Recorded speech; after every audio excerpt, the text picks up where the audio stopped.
Gold, trusted gold buyers. మీరు తాకట్టు పెట్టిన బంగారాన్ని విడిపించి ఈ రోజు ఉన్న మార్కెట్ ధరకు కొనబడను. ఇదే మా ఇల్లు, రండి.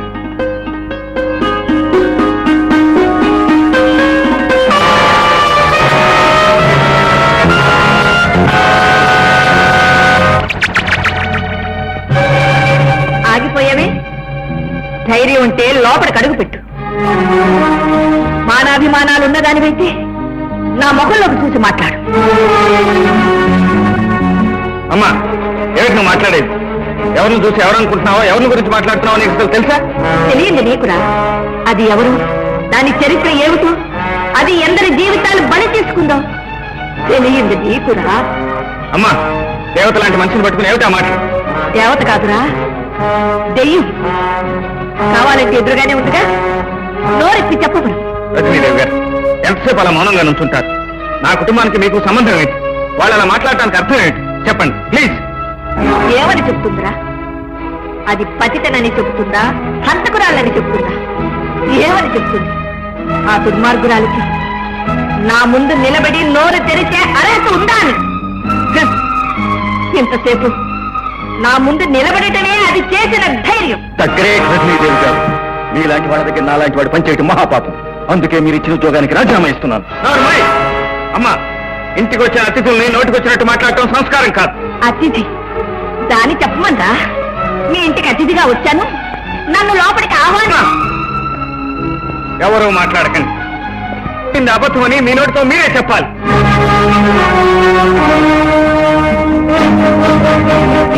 చెప్పండి ప్లీజ్, ప్లీజ్ మేడం, చెప్పండి.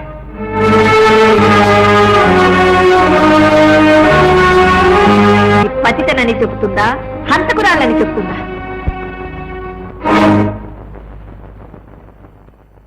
రజనీదేవి గారు, మౌనంగా ఉండడం మనిషికి చెల్లుబాటు కాదు. ఈ ఆవేదన వెనుకున్న ఆకారాన్ని గుర్తించేమని సంజాయిషి చెప్పుకోను. వాళ్ళ నిందల్ని నిజమని నమ్మే అంత మూర్ఖురాలని కాదు, కానీ నువ్వైనా మిమ్మల్ని దేవతలా చూసుకునే ఆ కృష్ణమూర్తికైనా చెప్పి అతన్ని ఓదార్చాల్సిన బాధ్యత.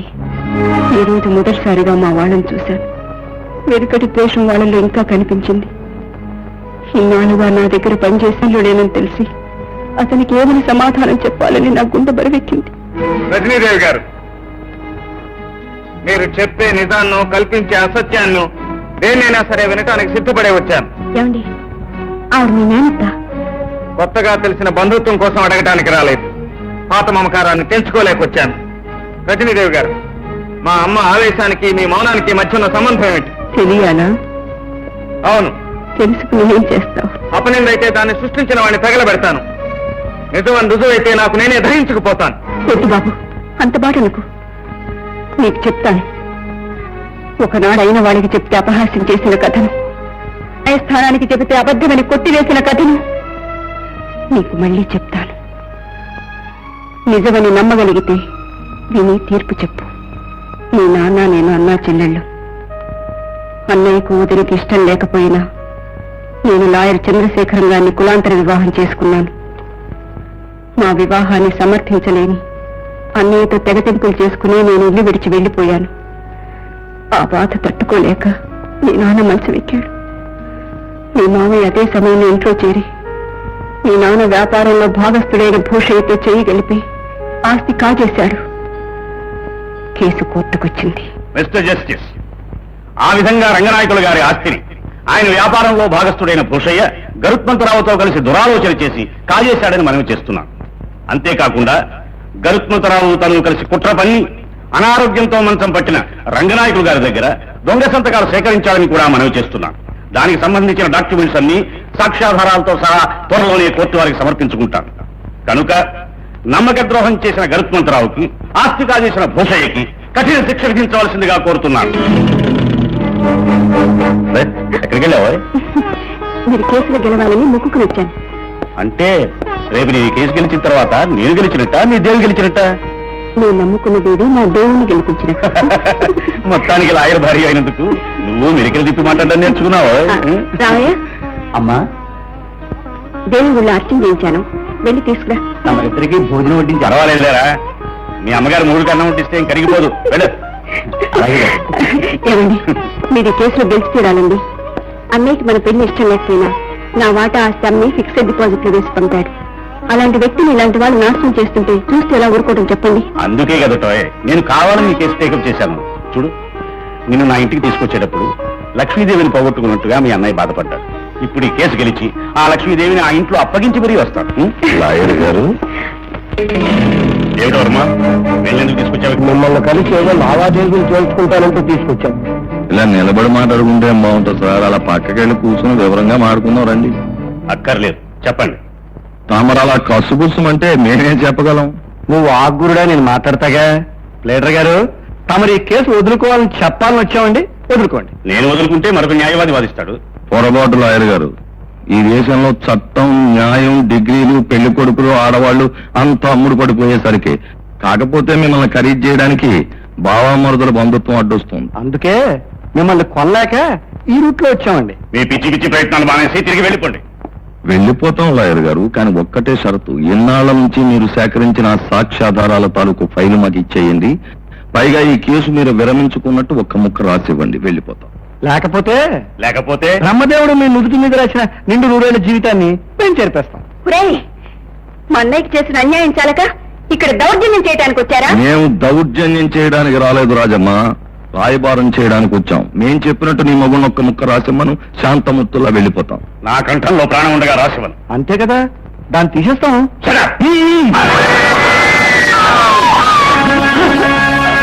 బావా, నువ్వు ఉద్రేక పడకుండా ఉంటే నీకు మంచి శుభార్త చెప్తాను బావా. ఏమిటండి?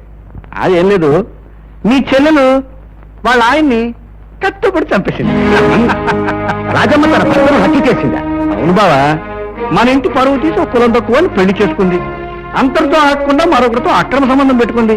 ఆ విషయం వాళ్ళ ఆయనకి తెలిసిందని వీడు కంగారు పడింది, కట్టుబడి చంపేసింది. దర్శమంతరావు, ఎక్కడో అక్కడ తప్పుడు పని చేస్తే గాని, ఎవరి మీద ఒకరి మీద నిందలు వేస్తే గాని నీ జీవితం గడవదు. నువ్వు చెప్పే అబద్ధాలు వినడానికి నేను... అవునండి, నా కళ్ళారా చూశాను. ఒక భార్య భర్తనే హత్య చేయడం చూసిన దౌర్భాగ్యుని నేను ఒక్కడినేమో. దారుణం, మహాదారుణం.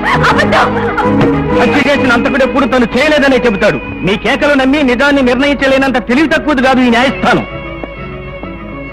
చూడండి మిస్టర్ వర్మ, ఈ రజనీదేవి గారు చంద్రశేఖరం గారిని హత్య చేయడానికి కారణం ఆవిడ కొనసాగిస్తున్న అక్రమ సంబంధమేనంటారా? కాదు బాబు, ఆ విషయం చంద్రశేఖరం గారికి తెలియటం. ఆయన అప్పటికీ సౌమ్యంగా ఈ విషయం నిజమేనా, ఇలా ఎందుకు చేశావు అన్నాడో లేదో హఠాత్తుగా చంపేసింది. నేను చాటుగా చూసి బతికి బయటపడ్డాను గాని, లేకపోతే ఈ సాక్ష్యం చెప్పడానికి కూడా ఇవాళ నేను మిగిలి ఉండేవాడిని కాదు. నేను ఆయన్ని చంపానన్నమాట వినటానికి భయంకరంగా ఉంది.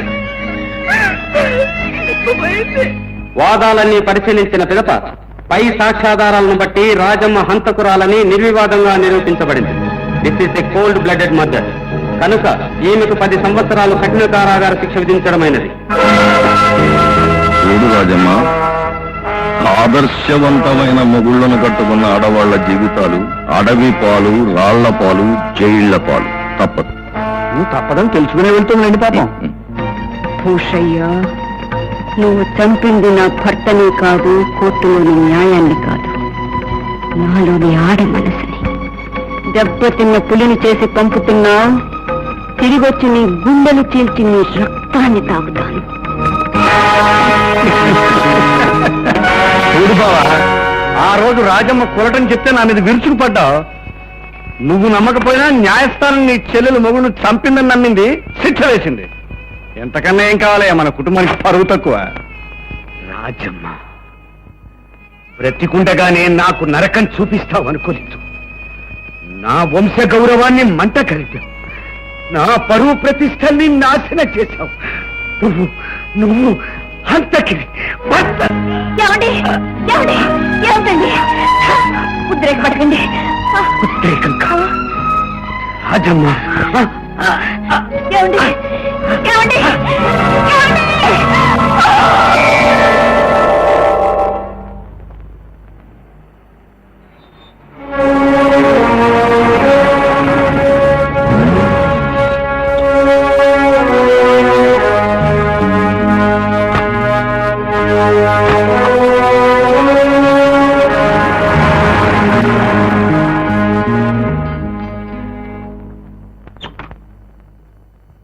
జైలు నుంచి వచ్చాక భూషయ్య గారిని ఏదో చేస్తారని శపథం చేసేవాడు కదా, అందుకే నీ శవాన్ని ఆయన కానుగ్గా ఇస్తానని.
వీడే ఆ నాగభూషణి, మనల్ని నాశనం చేసిన రాక్షసుడు.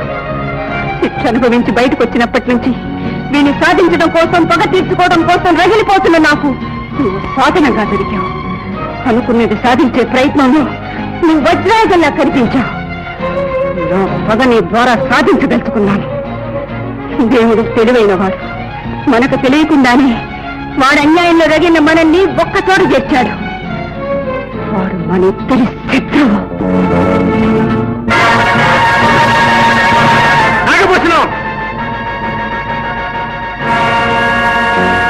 ఎందుకు వచ్చావు? 2 తరాలుగా నువ్వు అనుభవిస్తున్న నా ఆస్తిని తిరిగి స్వాధీనం చేసుకోవడానికి, నా మేనత్త రజనీదేవికి జరిగిన అన్యాయానికి ప్రతీకారం తీర్చుకోవడానికి.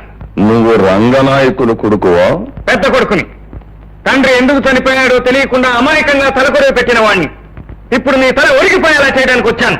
చాలా శ్రమపడి వచ్చావు, కానీ అదంత సులభం అనుకుంటున్నావా? ఏ నువ్వు కనుకుంటున్నావా? ఇప్పుడే నిన్ను, నీ భవంతిని తునాతునుకలు చేసి భూస్థాపితం చేయగలను.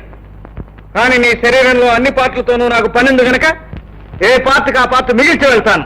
కానీ నేను తలుచుకుంటే నువ్వు ఇక్కడి నుంచి తిరిగి వెళ్ళలేవు అని తెలుసుకోలేకపోతున్నావు. అన్నీ తెలుసుకుని, నువ్వేమిటో తెలుసుకుని, నిన్నేం చేయాలో తెలుసుకునే వచ్చాను భూషణం. చాలా ఆలస్యంగా తెలుసుకున్నావు. నువ్వు తెలుసుకునేసరికి నేను చాలా ఎత్తుకెదిగిపోయాను. ఎత్తునున్న వాడేరా నేల కూలిపోయేది.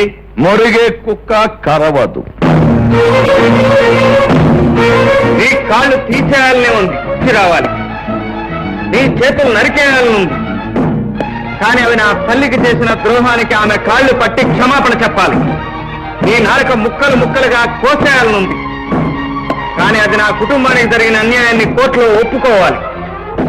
అందుకే తాత్కాలికంగా వీటన్నిటినీ వదిలేసి వెళ్తున్నాను. నా మాట విని కాళ్ళ మీద నిలబడతావో, నెత్తి మీద తెచ్చుకుంటావో నీ ఇష్టం. బాబు ఆయన చివరిలో ఏం చెప్పిందంటే, నాకు అర్థమైంది వాడు ఏం చెప్పాడో. నువ్వు నోరెత్తుకు వెళ్ళు. అమ్మా, ఏ చేసిన తప్పు ఒప్పుకోవటానికి వచ్చావా? లేదురా, తప్పు మీదేనని చెప్పడానికి వచ్చాను. అత్తయ్యను అనవసరంగా నట్టింట్లో నిలబెట్టి నింద వేశారు. నీకేం తెలుసని నింద మోపారు. ఏ సాక్ష్యాధారాలు చూశామని దోషిగా నిలబెట్టారు. మీరు ఉన్నదే న్యాయం అయితే, ప్రతివాడు చెప్పింది నిజమైతే, రామాయణంలో సీత కూడా పద్ధతిగా నిలబడి ఉండేది. నువ్వు దాని విషపు కూడు తింటున్నావని దాన్ని సమర్థిస్తున్నావా? ఇంట వంట దాన్ని కృంగదీసింది. అది చేసిన ఘాతకం నా సౌభాగ్యాన్ని నాశనం చేసింది. నా బిడ్డల బ్రతుకు వీధుల పాలు చేసింది.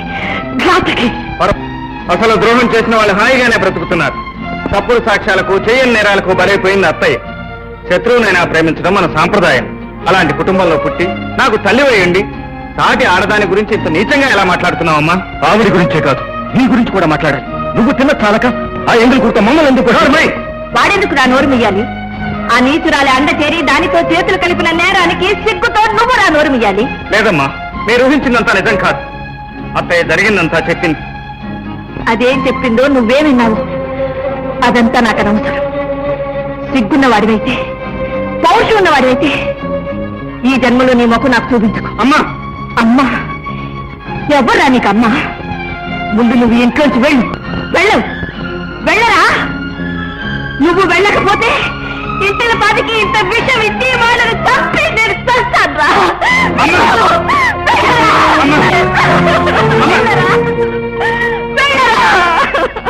వెళ్తానమ్మా, వెళ్తాను.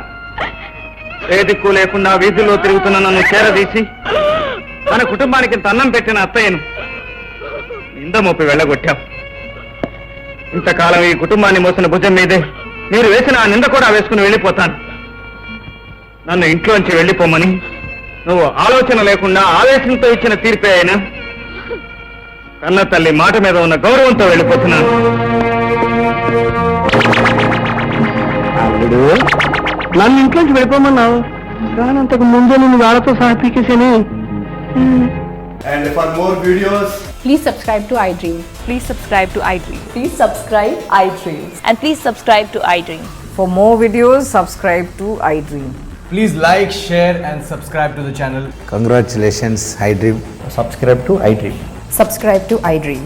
So subscribe to iDream Media. iDream ki iDream team andarki huge congratulations. Please subscribe iDream Media. Please subscribe to iDream. Subscribe iDream. Please subscribe to iDream. iDream అంటే నా కళల ఛానల్ను సబ్స్క్రైబ్ చేసుకున్న నోరు తిరుగుతలేదు. మీరైతే గంట గుర్తు కొట్టండి. For more such videos, please subscribe to iDream.